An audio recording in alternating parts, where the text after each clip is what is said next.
weekend as Paul Ince's MK Dons were at Terry Butcher's Brentford. Dave Beckett reports.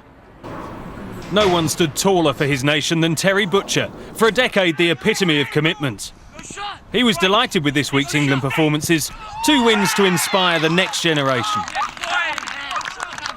There weren't many alternatives that Steve McClaren had. These were the players that he had to go out there and nominate, and they had to go out there and play, and they played very well. And they played as if they were playing their last international match. It's ironic that I'm meeting or up against Paul Ince today of England fame as well, so both of us have got big smiles on our faces. Ince relished seeing his mate Michael Owen back to his best, razor sharp for a patched up side that played so well, even the likes of Lampard, Neville and Hargreaves have a fight to get their places back. I think if he were to be dropped from the side, I think he'd be very disappointed, because the lads have gone out there the last 7 days and give us a chance of qualifying, a great chance of qualifying. I think they'd be disappointed. That's why he earns all that money, Steve McClaren, to make those decisions. By contrast, Brentford's is a breadline existence. But the first managerial meeting of 2 England legends guaranteed interest. 130 caps and 2 bloody bandages between them. My most famous moment was when I cut my head, and Paul Ince is probably the same as well, in Rome in '97. Terry Butcher, man! I'm the Black Terry Butcher, you know what I mean? He actually interviewed you after that famous game, do you remember? I can't, to be fair. I mean, it seems a long way. You were probably concussed, weren't you? Yeah, I was concussed, and Gazza was messing about, so I can't recall it. When you get qualification and win qualification through to a World Cup, it's just the most amazing feeling in the world. Now, I've been there before as a player, but to be there as a pundit, but to actually be in that tunnel was just fantastic. It's hard to imagine today's multi-millionaire superstars wanting to graft for League Two promotion.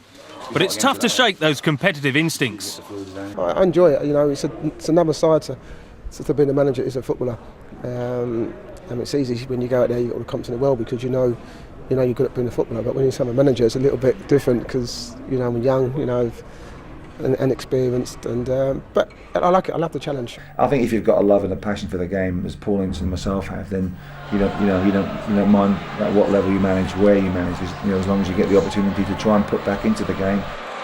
Just time to exchange a friendly word before Ince's MK Dons took Butcher's side apart with a ruthless streak reminiscent of the governor himself. Keith Andrews netted his 5th of the season as Brentford's young side struggled to get going. Butcher rallied them at half-time, the Bees much more purposeful after the break. But Willie Guerre prevented Charlie Ibe from pulling them level. And all the home side's extra possession counted for nothing. 11 minutes from time, sub Jamal Johnson squeezed in a cross that Andrews snapped up to make the point safe. Both clubs rebuilt under their new bosses in the summer, but it's the MK Dons with the greater resources. While a season of consolidation looks realistic for Brentford's inexperienced side, Ince's team is shaping up fast as promotion hopefuls. Johnson topped off their first away win. There were some harsh words for Butcher from the stands at the end. Part of the job, he said, but Ince was quick to his opponent's defence. He's got a young side, but it's a learning curve for them, and they will get better, they will improve. So that reaction from the fans is not going to benefit anyone at all. Especially the young lads and Terry Butcher, and he doesn't deserve that. We have to be patient. There is still work in progress, and we haven't got as big a squad as Paul to shuffle about, but we still have people there that are desperate to play, and people there that play today that know they can do better. So we have to let our wounds go away and prepare for next week.